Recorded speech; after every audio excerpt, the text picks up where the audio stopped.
be our short call for the week. This will be a 30-minute call talking about what the market's doing and what we can look forward during the week, or what we anticipate at least, and to answer any questions you have. On Wednesday, we will have an hour-long call. It will start at 8 o'clock, and I will be teaching the basics of the stock market, walking all the way through stock to options and strategies like covered calls and ways to produce passive income in the market. Okay, that'll be a series of weeks, which will take up our time because right now real estate is not something that is on the board. Not to say there's not opportunity. It's just that we have to be much more apprehensive and careful when we're looking at real estate, as we don't know a lot of things that are going to happen on either end of this. So talking about the market today, the market was down. Uh, it tried real hard to get into the green, to get into positive, couldn't really hold it, and ended up falling off the rest of the day. So the Dow, which is the what you hear on TV, they tell you the Dow was down almost 600 points. The S&P 500, which is the 500, supposed to be the 500 best or strongest companies in the market, was down 50 points. Nasdaq was down 90 points. So Nasdaq represents a lot of tech companies.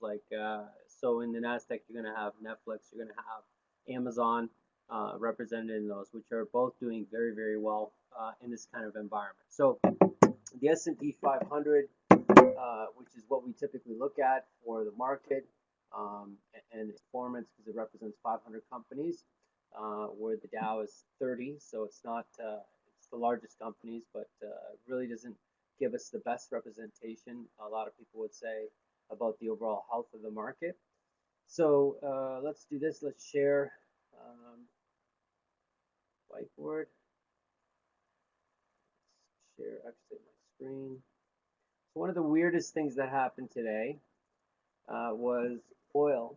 So oil, when you oil futures, which represent people buying oil for a future delivery date, for a future delivery date. So what does that mean? It means I can buy oil and have it delivered.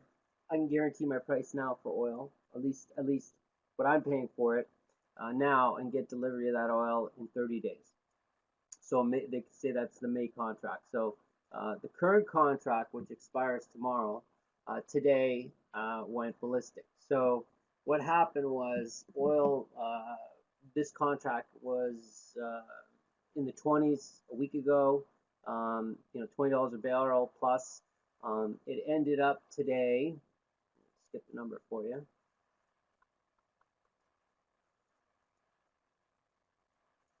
Where are we? So oil ended up, I believe it was at one point negative $31. It's sitting at negative $2.69 now, which is up $34 from where it was. Which what does it mean? Well, when it goes negative, when oil goes negative, which doesn't happen, it just never happens. It goes negative. It means that you have to pay someone to take your oil. That's what it means. So you can't see my screen. Give me 1 second. Can you? Nobody can see my screen. You see SPY. Hold on 1 sec. You should be able to see the chart. You see the chart, right? Candles window. That's right. Yeah, the SPYs are the S&P 500. Yeah, that's right. Just the chart. So I'm just talking about oil. I'm not showing you a chart of oil right now. So just the point about oil. Oil, there's a huge oversupply of oil because there's a death of demand. Nobody really needs it because everyone's standing still right now. So there's a ton of oil being produced and nowhere to go to use, and they're running out of places for it to go to store it. So it went negative, meaning that if you would have to pay someone to take your oil. You'd have to pay someone to take the oil that you produce. That's how bad it was for this month. Now the next month out, I believe, is around $18 right now. maybe even at 20. I'm not sure exactly what the May contract is. So even though it's negative this month, it's positive the following month. So oil is really being affected by this, as well as other companies. Now there are companies that are doing extremely well, and those are companies like Amazon and Netflix, and companies that you would companies you would assume would do better in this kind of environment because people are staying home. And this is creating some disparity between companies that typically make money in a cyclical, normal kind of environment versus ones that are going to capitalize in these kind of environments. So the question becomes, Amazon is all-time highs, Netflix is there too. How are these companies going to do when it's over? Should we worry about it? So I think the most important thing I'll say to you, the thing that I think is the most important question to ask yourself is, are we in a bull market or a bear market? Does everybody know what a bull market is or bear market? So a bull market, let's do this for a second. So a bull market, bullish or bull, means that the market itself is on the up.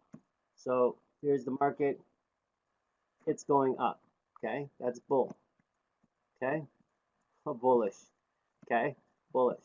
Okay, the market's on an uprise. Then we have bearish. Okay, so a bear market is a downward market. Okay, a bear market is a downward market. Okay, so the first thing I think that is important for an investor to understand, or somebody getting into the market, is, are we bullish or are we bearish, right? The overall market. So the first thing we always want to figure out is the market on an upswing or is it on a downswing? The overall market, the overall sentiment of the market. Now the biggest, in my opinion, the biggest indicator of if a market's bullish or bearish is pretty simple. It comes down to money flow. So for a market to go up, we've talked about this, and I think it's important to keep that in mind. So when money is coming into a market, so into the market, okay, big M, okay, the market's going to do what? The market's going to go up, okay? If money is leaving the market, so it's leaving the market, okay? Okay, so it's leaving the market, okay? Then we have a different situation, okay? So it's leaving the market. That's going to create a downward market, okay? So right now, is there more money coming in, you think, or going out?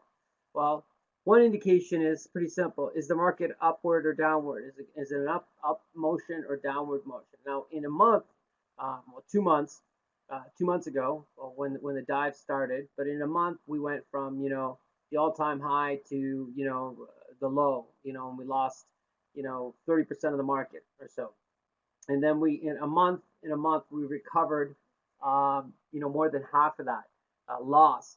So that tells us that there was a time, definitely 2 months ago in February, when money was leaving the market. And it's very easy for money to leave the market because you don't have to find it. It's right there. I just sell my stocks, I get my money. Now, money coming back into the market, you might not have the money. It might have to come from another source, an alternate source. So it's a lot harder for markets to go up than down. So in this case right now, a month ago, 2 months ago, definitely we would call that a bear market, right? Because it was going down. But right now, it appears that we're in a bull market. Very, very bullish. And the big reason is that there was a huge amount of money pushed into the market. Huge amount of money. Huge amount. And that came from the Federal Reserve. That came from governments all over the world. Yeah, so all over the world, governments are pushing money into the system.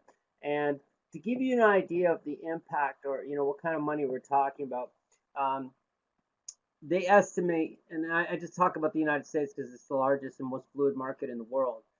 In the United States, the GDP, GDP is gross national product. Okay, it's what your production, your wealth. The GDP of the U.S. is somewhere around 21 to 22 trillion dollars per year. Okay, they put stimulus into the market anywhere from, when it's all said and done, it's going to be anywhere from let's go lower end, let's go $5 to $10 trillion. they're going to put into the system. Now this is money just the governments are throwing back into the system that's not created by creation of wealth or creation or producing anything, just giving people money, right? Giving companies money, giving people money. So basically half the GDP or half the wealth that the country makes in a year, they've thrown into the system. So when they throw that kind of money into the system and on top of it tell everybody, well, we're going to do whatever it takes to keep the market going, to keep the economy going, we'll keep doing things. The Federal Reserve and the government basically saying that, no matter what it takes, we're going to keep throwing money at this problem. It's very difficult for someone who's an investor, who's an active investor, and understands, those macro and microeconomic points of the market and what makes it move up and down. It's hard to believe that the market's going to go down. Very difficult. This is regardless of the fact that, the unemployment rate's off the charts, right? That people are unemployed, that there's going to be, it's very, very difficult to put your finger on what the unemployment picture is going to look like. But regardless of that, because that's not really what drives the market, ultimately it's money in, money out. So there's a ton of money coming into the market right now. It appears, and my guess would be, and it's just my guess, and I trade my own investments based on this. I'm not telling anybody to do this, or take this advice as gospel. But my feeling is that the market's just going to continue to go up. There's not a lot of reasons for it to go down. Now that being said, not all stocks are going to go up, and not all stocks, some stocks are going to do much better than others. But the first thing that I look at, first and foremost, is I want to know, is the market bullish or is bearish? That's the number one thing I look at. Is it bullish or bearish? And the reason is, this is the reason, is so we're looking at money flow and what causes it, where, at least where this money's coming from and what the market's doing. So if a market is, if it's bullish, and this is me, I'm talking about me, and I want everybody to use paper money, right, till you understand how to do this. I don't want you to use your real money, okay? I think that for me, if it's bullish, I'm looking to buy things, okay? When it's bearish, I can just leave that. I'm looking to sell stocks, okay? So when it's bullish, I'm looking to buy. Bearish, I'm looking to sell, okay? Now, does that mean 100%, bullish or 100% bearish? Well, you don't have to be, right? So you could be, very simply, you could go, I'm bullish. If I'm bullish or bearish, whatever decide, I could be somewhere around 70-30. What does that mean? Well, 70 to the side that I think it's happening, and just to cover myself, because the market's going to go up and down, I might go 30 on the other side. You could have that as a 60-40, an 80-20, that's totally up to you. But I think the most important thing is first to figure out, is there money flowing into the market or is it flowing out? This is the most important thing.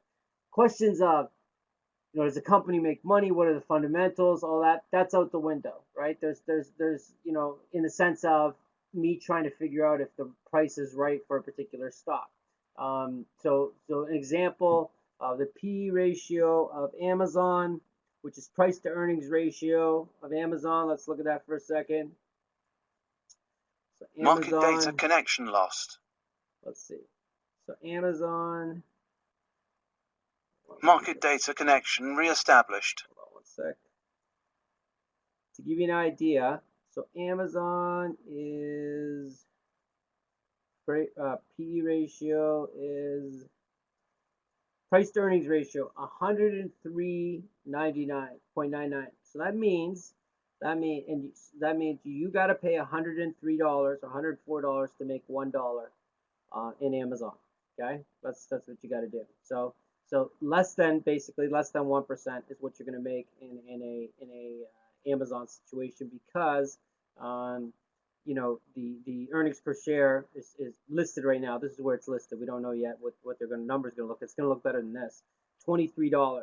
So if you're making $23 and you're putting up $2,400 to make $23, That would be, for a lot of people, that would be considered a bad investment. Why would I invest for less than 1%?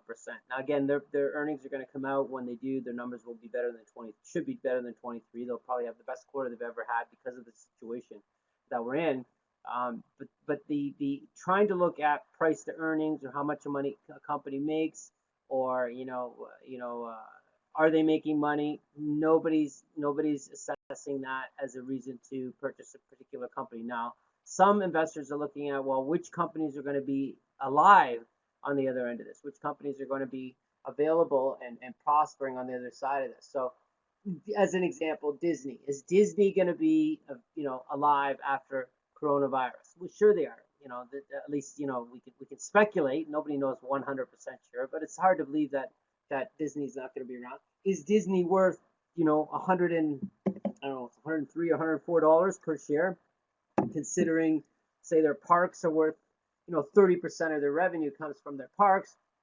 Their parks are closed. When are those parks going to ever open, right? They have a large investment in movies, right? And when are people going to go to movie theaters again? There's cruises. They do cruises too. So if you're trying to figure out how to assess, and I'm talking from me and how I look at the market, what the company does and what they make, as long as it's not violating an immoral code that I have about what the company's making. So, if the company makes weapons, maybe I don't want to invest in that particular company. That's totally up to you, and you decide what it is. But what the company makes, how much money they make and their financials. For me, I'm talking about for me, I'm less concerned with that stuff and more concerned of what do the investors that matter, that move the stock up or down, what do they think? And that's where I'm looking at. So if I'm looking at a market that's bullish, I'm looking at what's moving, what's moving in the market. What do people want to buy into? A good example is Zoom. Zoom doesn't make any money, yet their stock is tearing up. How do you justify that? How do you say to yourself, well, this is a good investment because why? It's not because of earnings, because they don't have any. You could say, I like the management, or I like because of the coronavirus, there's going to be some opportunity there. But ultimately, they don't make any money. So they're a growth stock, and growth as in value growth, and they're gonna grow their market. But when are they ever going to make money? And a good example of a company that really nobody cares about earnings, at least in the short term or even the foreseeable future, is Tesla, right? So Tesla was trading at, $960, goes all the way down after all this, down to $350. Now it's, over 700 again. This is a company that doesn't make any money. None of its factories are really working or happening. The ones in China might be doing something. But this company doesn't really do anything in the sense of, in profitability. They're definitely not there. But people love the company, and they want, they believe in the company, so they buy into this company. And just to give you an example of the oddness of all this, is that Tesla went back to its landlords and people that they lease their property from for building their cars and all associated. I don't know exactly which ones they went to, but they asked them basically to give them a break on rent. They basically said, can you, we want to renegotiate a rent. I mean, we're not making any money. We're not doing anything. We need to negotiate a rent. This is while their stock is basically doubled in a couple weeks. So it's very difficult to resolve the insanity, it seems like, of what's happening on Main Street versus what's happening on Wall Street. Main Street being just the outside economy, the real actual economy, because clearly the actual economy is in dire straits. It's a serious problem. Yet the market, is acting like, everything's gonna be fine if you look at it that way. So, oh, sorry there. They even did not negotiate. They sent a letter saying that from now on we would reduce the rent, take it or leave it. Yeah, pretty much. I mean, and they're not the only companies. I mean, there's lots of companies that are doing that right now. So, it's odd to see a company, saying I can't pay the rent, but the stock is doubling in value. So this is the kind of stuff where I think you need to be. If you're going to be a trader and an investor, you have to be objective. You have to be objective and you have to basically just, you know, you know, at least that's the perspective that I have. I'm not going to worry about that stuff because I don't believe that that's what drives the market. I don't believe that market um, basic fundamental business principles apply to the stock market. That's my view, right? And there's a lot of evidence to that. Like a company like Uber or Lyft, these guys don't even make any money. I don't even know what they're doing in the stock exchange. Some of these companies just they don't make any sense. Shopify, another one, you know, just on a tear. Shopify's on a tear. Will they do good in an environment like this? Yes, I heard one analyst or one commentator say today on CNBC that Shopify is every day is like Christmas, in the way of volume that they're doing. So um, you know, is are things going to grow at Shopify? Sure. Are they going to do well? Sure.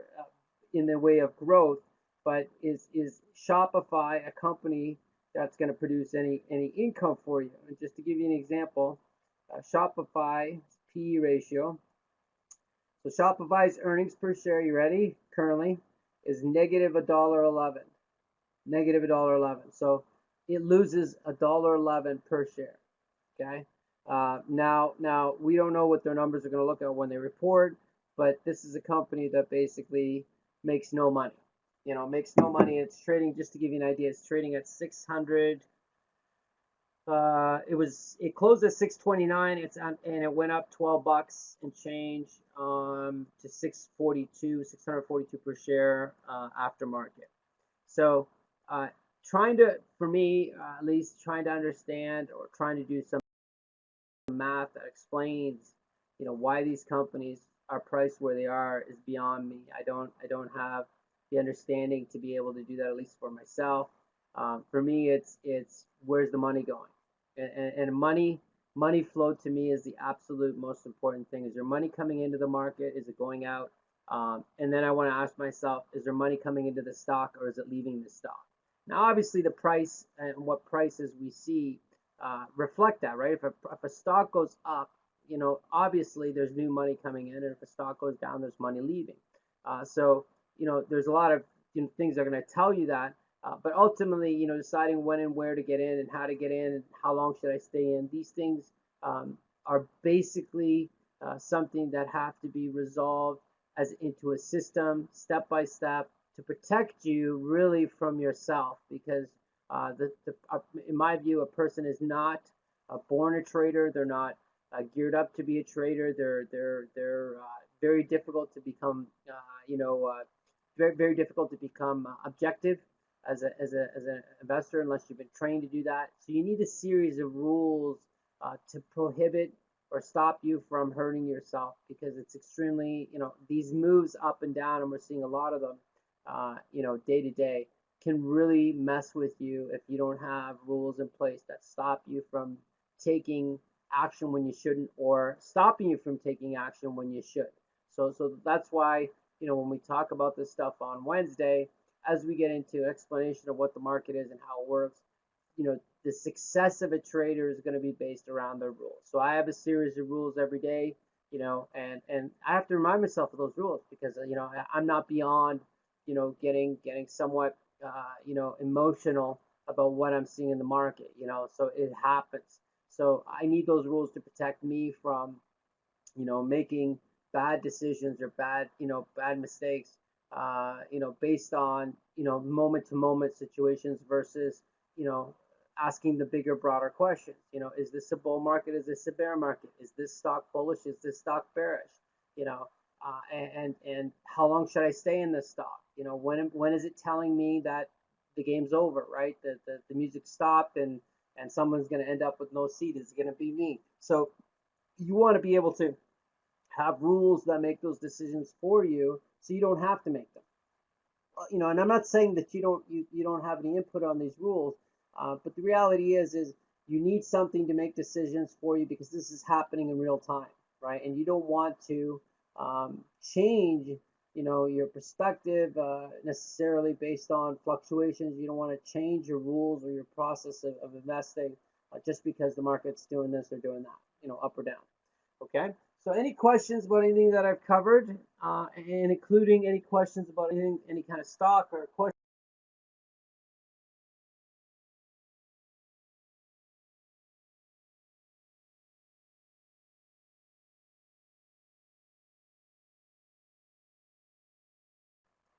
So REITs, real estate investment trusts, are companies that invest or manage or do something in the way of real estate. You can even have there's REITs that are real estate related to cell towers, right? That 5G is going to be used for.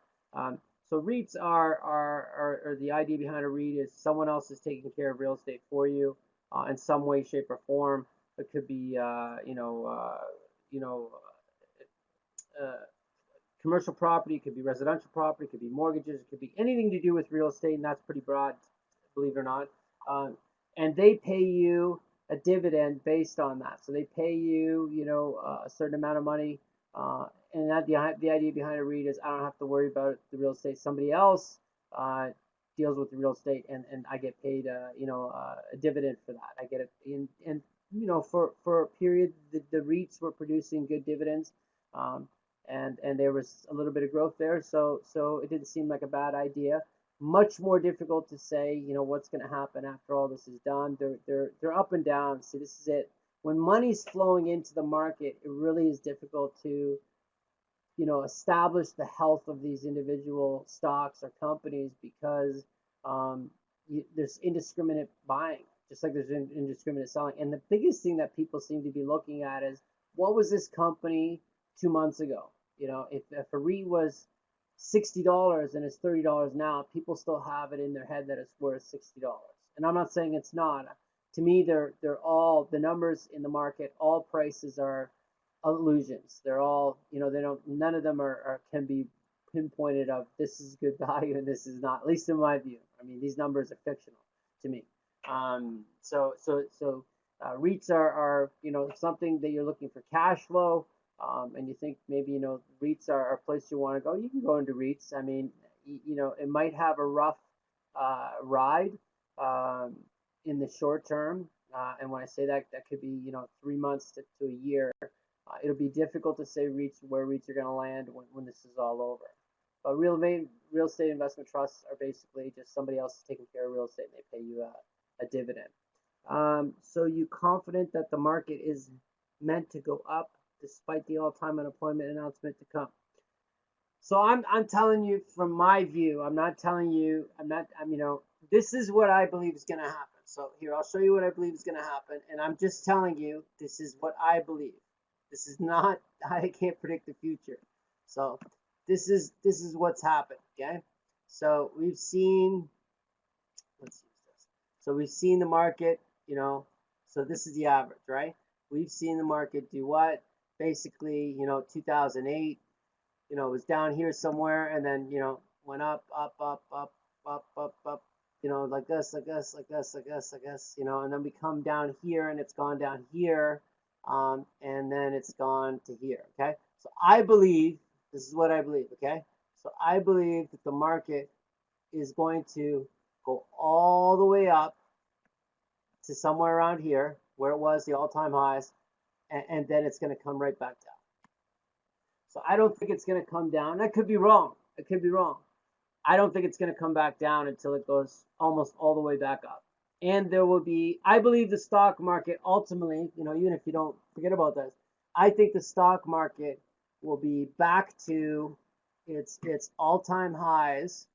So here we go. So the market was, here, it was way up here, went down here. I think the market's going to be right back into this area, and there'll be anywhere from, I should do that way, anywhere from 8 to 15% unemployment. I think the stock market's going to be close to where it was or even higher, and the unemployment rate's going to be 8 to 10%, 8 to 15%. So the unemployment rate in the real world is going to be horrible, and the stock market's going to be, back near all-time highs or even higher. That's what I believe is going to happen. And the reason I believe that is because I'm not looking, the market, to me the market doesn't necessarily reflect, the economy as much as it reflects money flow. And if there's more money come in, prices go up. If there's money leaving, prices go down. It doesn't really, there is a relationship obviously to the economy there, but it's not, cause and effect. One can suffer with another one, prospering. So, the stock market can fully recover with a high unemployment rate. At this pace, I give it 1.5 months max. Is it unreal? I don't know what you mean by that. You mean a month and a half before it comes back to its price? Or do you mean the economy, or what do you mean? You mean the market will be back in a month and a half? Yeah, it's possible. It depends, really is. So we had all this money coming from the governments, and this applies to Canada too. It's just more aggressively done in the U.S. Um, if the governments continue to put money into the system, the prices will go up, and that's exactly what they want. By the way, that's why they're putting the money in there. So they don't, they're not putting the money in simply because, you know they want you to have the money so you feel good about yourself, which all that stuff is true. They want you to feel comfortable and safe and, stay at home. But, they're trying to protect asset prices. They're trying to, and this is why it's not unlikely that they're going to do something in the way of real estate to prop up the real estate market. So when that time comes, they'll prop up the real estate market based on that. So when you see the market, just to give you an example, the stock market in the last 4 weeks, it's been 3 or 4 weeks. Every week has been, except last week, which was still a horrible number. Every unemployment number is worse than they thought. It's been worse than they thought. So like 2 million, 3 million, 6 million. Last week I think it was over 5 million unemployment. Okay, every single day that happened, the market ended up positive. So bad news, when bad news is pushes up the market and good news pushes up the market, that's a bull market. That's one of the indicators, right? So bad news is it's not so bad, and good news is great. That's a bull market. So the bigger the number, it appeared the bigger the number, the better for the market, because I think that the idea was, well, the government's going to have to put in more money, so they want to see a big number. And this is the dichotomy or the insanity of the stock market, right? How can you go up, when you have, 5 million people claim unemployment, or it's just insanity, and the market charges up based on that information. So we have to recognize and be objective when we become a trader, an investor at least, and just simply ask, is there money coming into the market, or is it going out? Now, you can decide that's not for you, right? And then you can just stick to, this line, this average line, which is, anywhere from, let's say 7 to 10% return year over year. But you got to minus all the expenses, so you're probably going to walk away with somewhere between 1 and 3%. Okay, so you could just follow, this line, just stay long term, don't do anything. You can make some money. You can make even up to 5%, but it's very, very difficult to make any serious returns in the stock market if you're just holding on to it. You're not, buying stocks is not special. So to expect, special returns for doing nothing, it's not realistic. So if you want to become a trader, and I think, that there's levels of that. You don't have to become a super, califragilistic, trader. You can just become a person that at least understands enough to, better manage their money, or at least be able to talk to an advisor and say, look, I understand this. I want you to, give me some options based on this direction, so you can at least get involved in the conversation. I don't think it's, right just to sit back and expect things to turn out okay. Which over time they will. It's not that big. It's not, for the risk you take, for the stock market's movements up and down. In my view, it's not worth it. So you need to be looking to make, what we'd like to see is, somewhere in that double-digit range, return up here after expenses. We want to see a higher return. So, my goal is to get you educated enough that you can make a decision if you want to become a trader. At that point, if you decide you want to become more serious a trader, we can talk about steps that you can take then. My goal is to get you to a level where you can at least make that decision. You might find out after the next several weeks, I don't want to even do the stock market. That's totally up to you. But I want to give you the information at least so you can make an educated decision on that. Here's my take. The crisis has been an opportunity for those who missed the wave when the market was very high and barely worth it.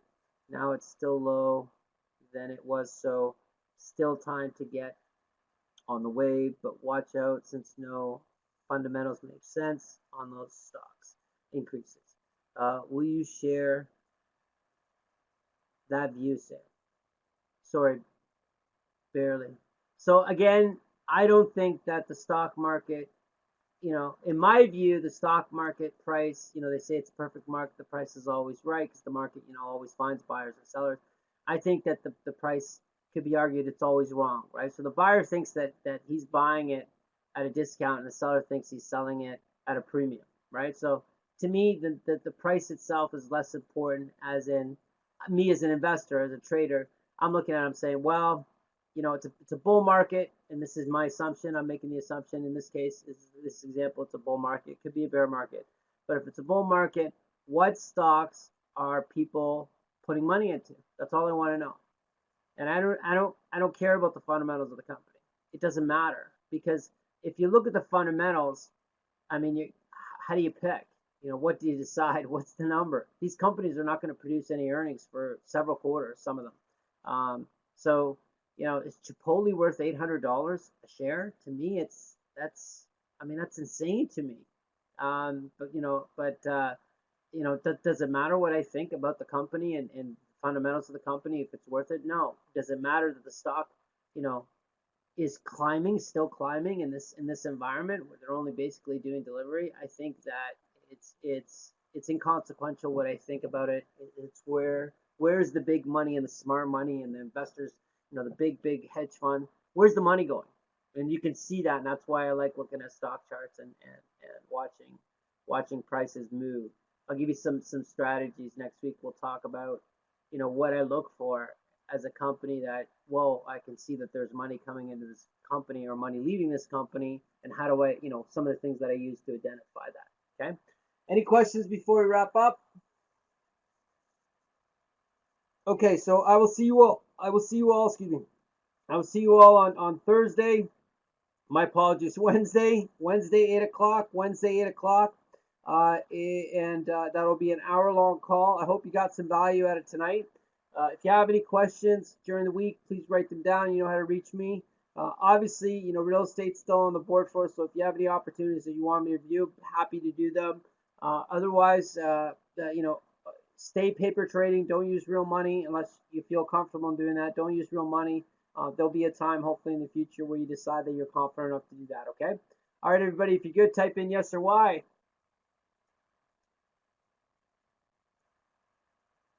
Good stuff. Good stuff.